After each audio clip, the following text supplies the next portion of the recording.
Ohio's NCAA tournament worthiness, the RedHawks answered in a big way, taking down SMU 89-79 to punch their ticket to the main draw. Now they're going to look to keep that momentum going as they face 6th seed Tennessee Friday at 4:25 p.m. Here's Miami head coach Travis Steele postgame.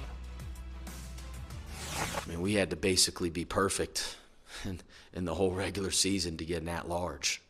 But yet we're going to go win a game tonight, and we can advance far into the tournament. And I would say that the reason people love March Madness is they love to see quote-unquote upsets. This wasn't an upset tonight at all. And hopefully it shows that, hey, listen, we're just as good as any of these other P5s or P6s that are going 500 in their league or whatever is out there. I mean, there's some really good mid-major teams, really good. Miami star guard Peter Suter was also in lockstep with his coach postgame. He said, "We proved the doubters wrong." And this was not the typical Miami win that is the nail-biter, guys, that comes down to the final moments. Our coach Seth Greenberg, Joe Fortenbaugh joining us now. Stephen A., did they prove doubters wrong last night? Well, listen, I think the doubters, I think they have to, they did. First of all, let me answer that question. They did. But I think that the doubters, in my opinion, there shouldn't have been too many doubters. They weren't justified. You can't, when you talk about doubters, I'm talking about people who felt they shouldn't have been in the tournament. We can't have a team tournament and a team that goes undefeated for the entire damn regular season can't make the tournament. Now, college football is different. You can't have 68 teams in a basketball tournament and tell me that an undefeated squad doesn't deserve a look in the NCAA tournament. That is utterly ridiculous. So I'm happy that they were in the first four. I'm happy that they won last night. They outscored SMU by 33 points on threes. So, that usually bodes well for you when you're able to pull something like that off. They deserve credit where credit is due. Props to them. But having said all of that, I think that the coach was absolutely right when he said this wasn't an upset. He put you on notice. We believe we belong here, and we deserve this opportunity. And they answered the call, and I give credit where credit is due for that. It was an upset. I mean, you're a 7.5-point dog. You win by 10. That's an upset, number one. And number two, it's a big-time statement in a big-time bounce back coming off that loss you suffered much earlier than people thought. I still believe the team should have been left out of the dance. I disagree with a lot of people on that. 31-0 is nice. Beat somebody. Who did you only, but they always, that's ridiculous. That's ridiculous. I'm sorry, have I already lost my time? Come on, have I already lost my time? Continue, but I mean, carry on.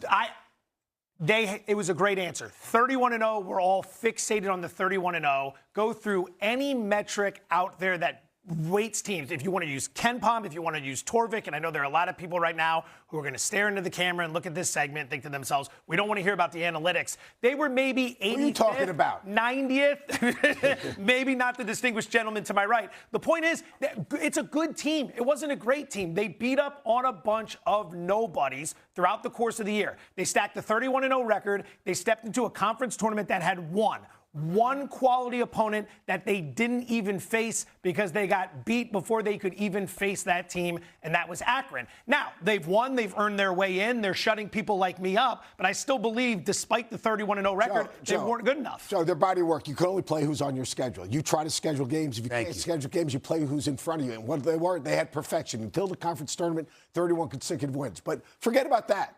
They won because they imposed their identity on the game. They won because, quite honestly, 16 threes and only 4 turnovers. If you actually watched Miami of Ohio play, you said they invert their offense. They bring their bigs away from the basket. They have the ability, floor gamers and shot makers all over the floor. They basically had their opponent, SMU, an ACC team, chasing him the whole game. So if you, to me, there's analytics, that's great. But there's also analytics on how they play. The number of 3-point shots they take, their percentages. They don't turn the basketball over. They keep you in front. They limit you to one shot. All those analytics said this is a very good basketball team. The eye test said, you know what? They can invert their offense. So to me, look, I don't care what their resume said. They were 31-0, and if they can impose their identity on the game, they can win a game like they did last night. Now they're going to play a defensive first team in Tennessee. That'll be different, but we'll see what happens.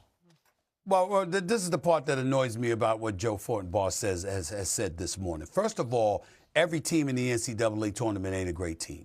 We've seen plenty of teams that enter the NCAA tournament that aren't great teams. So let's get that out the way. That's number one. Number two, I'm fully aware of the fact, what is it called? A quad 3, quad 4 wins. Their best victory was a 3-point victory against Akron. I got that part. I understand that. And if you told me that all their games, all 31 regular season games that they won, Joe, they scheduled it and they picked patsies, I'd get you. But the point is they're in a conference. And along the way, outside of those other games, you went through your conference undefeated. And so if you engage in that level of perfection, and we're talking about 68 teams, now what we're talking about is considering it's Cinderella. Cinderella stories always exist in the month of March. We know this, okay?